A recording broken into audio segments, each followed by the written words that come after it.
give this paper to you. And if you write down the contents on this paper, please give this paper again to the volunteers to bring it to me. And then I'm going to give a question to the Riann immediately. Or if you have questions, please, do not hesitate to give a question to the Riann. Yes. I'm preparing the 3 questions. The first question is, do you think that making a networking with people in business in Korea is stronger than other countries? That's an interesting question. I would say yes and no. Korea, in my experience, is a bit of a paradox. I'll give you an example. People, as we talked before, word of mouth and talking about your product or service, that seems to be the most effective method of marketing or advertising what you're doing. However, on the other hand, I've often found it strange that if I have a friend, Noah, stop. If I have a friend and we have some mutual things in common, and I have another friend and we also have similar things in common, I'd say, okay, how about you and me and he get together, I want to introduce you guys, right? Most often, the response from my Korean friends is, no, I'm not interested in that. And I find that very curious. I don't understand that. So the paradox to that is not only about warm marketing and talking about word of mouth, but also the matsun blind date culture in Korea is very common. So why is it that if I know you and I know her, I can say, okay, you guys should get together, that's no problem for marriage, but if you guys want to be friends, no, sorry, not interested. So it's kind of a difficult question to answer. Yes and no. Okay? Okay, the next question is, so living in Korea, which cultural thing did make you embarrassed? Which culture thing made me most embarrassed? Yeah, most embarrassed. From my culture? Yeah, from your culture. From my culture coming to Korea? Yes.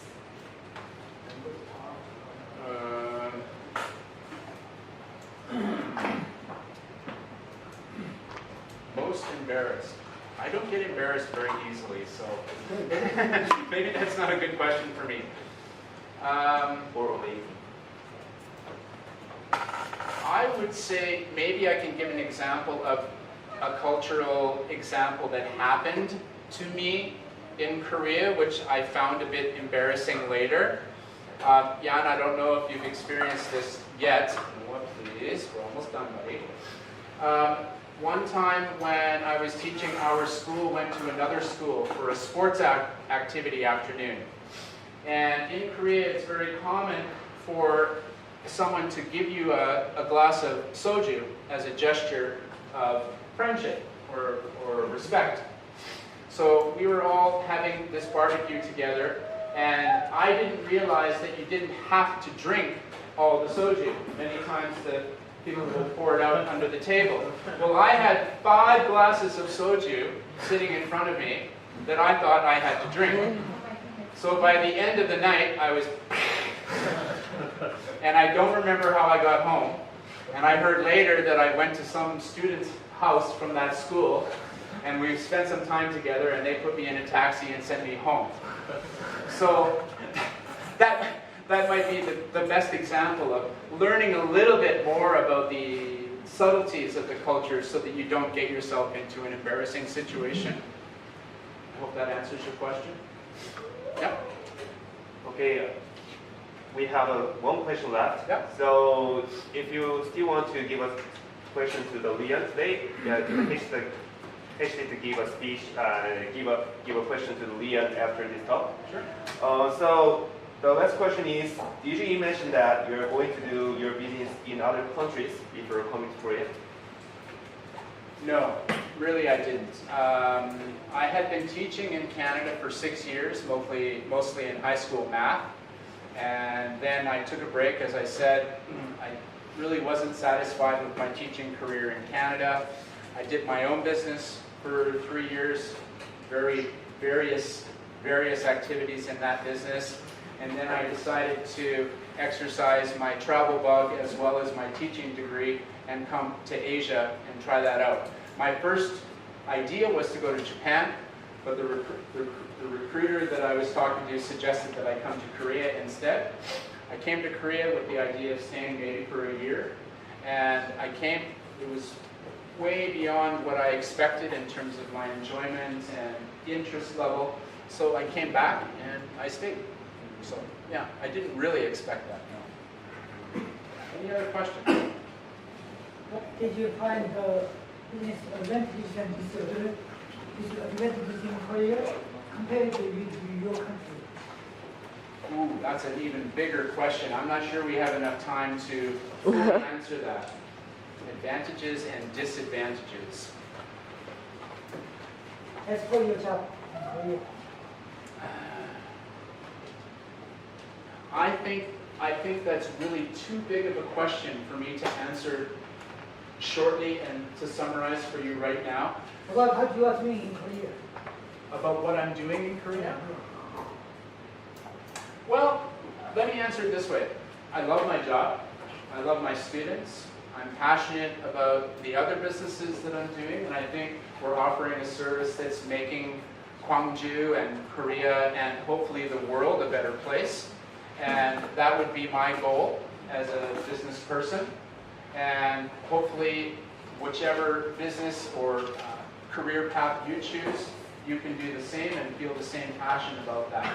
So, advantages, disadvantages, I expect I could probably find the same situation if I was living in Canada, but I'm very satisfied with my experience here. Can your job be more lucrative or not? In Canada? I would say possibly yes and possibly no.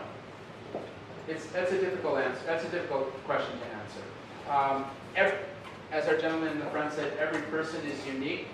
How hard you work, and sometimes it's just a matter of rolling the dice, and sometimes you come up with a good number, and sometimes you come up with a bad number. It can be variable. So I'm sorry, I really can't succinctly answer that question for you at this point. Yes, sir.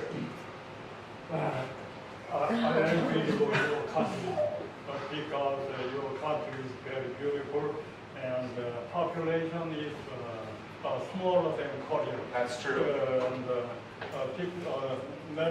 number is very difficult. And the Korean population is 50,000, 50 million, about 50 million. Yes. Your country is 35 million. That's right. That's right. And a long time ago, I met on the road and Canadian woman. She said to me, "I want to go there home or Canada." Why are you go there home Canada? It's weather is too humid. Think about different and your weather, your country and Korea. What do you think about that? The difference in the weather. Well, at least in Canada, when it's cold, I can put more clothes on. When it's hot, I can't take more clothes off, unfortunately.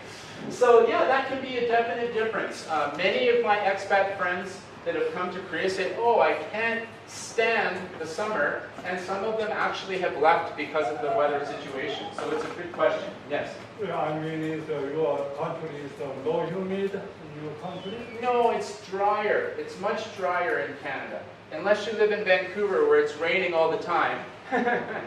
But generally speaking, it's much drier in Canada. Yes?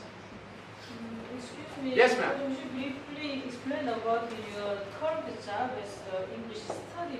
You run an English study. That's right. In Korea, your occupation started in the Jeonnam as a native speaker teacher. That's right. And then you run an English academy. That's right. And now you run the English study room. Yes? So I have interest in the style of your. Okay. Good question. So what happened was, we're running what's called a kilsupso.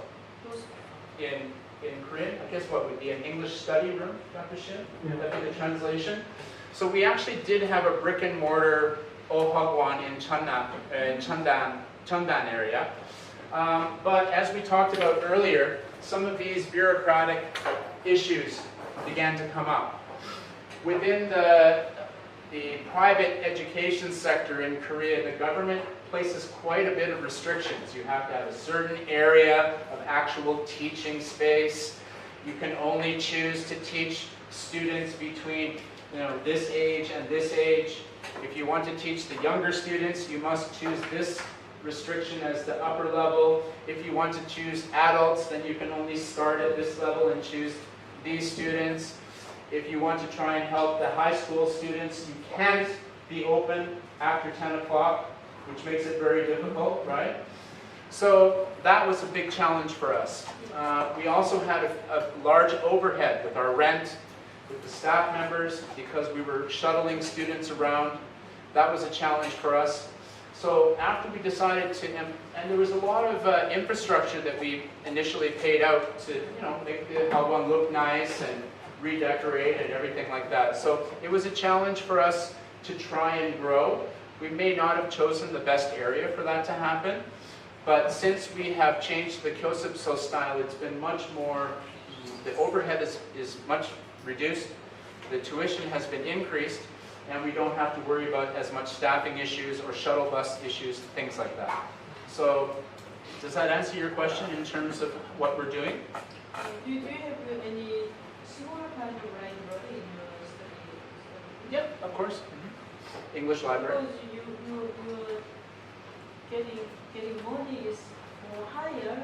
One reason is that the location is Suwon area. Yep, that's It's helpful. one of the richest area in Yep. Jeju, so it's one of the reasons. But I want to know, do you success in this business now? Yes, definitely.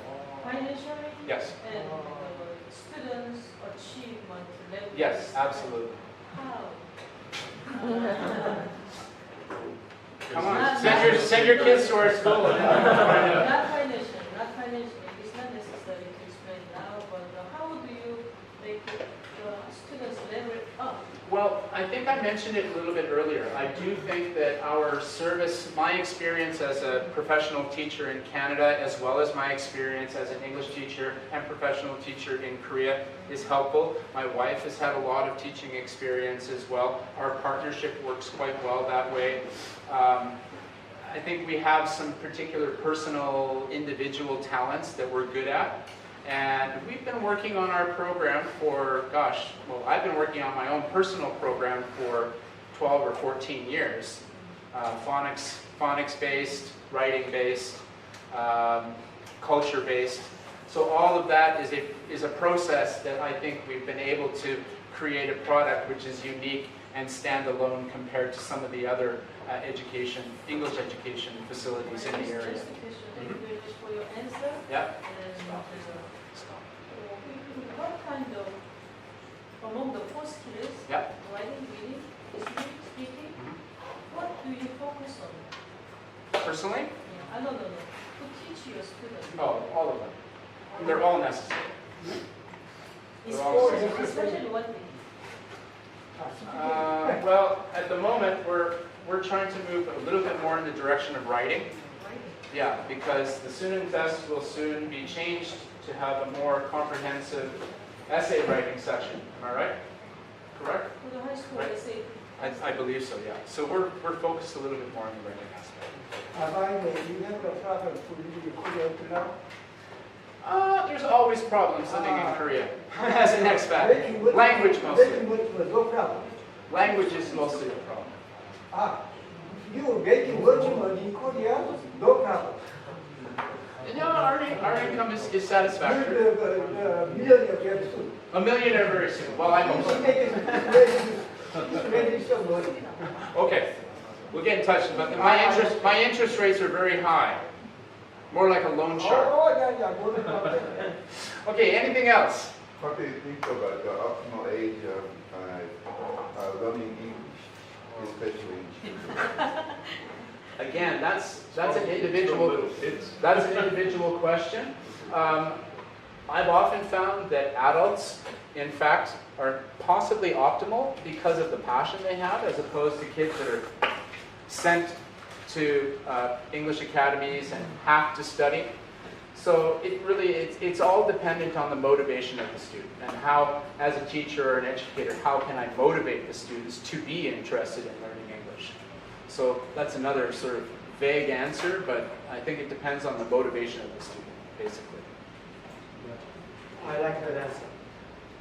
Teaching should take motivation as the most important factor. I agree with you. I agree with you. That's why I'm here. Well, that's all for me. Thank you very much for your interaction. I appreciate that. I think it's a little bit different maybe than some of the other GIC presentations, but that was my intention. And I haven't pushed my product. If you're interested in some of the business that I'm dealing with, you're welcome to come and contact me afterwards and we can discuss that. So thank you very much.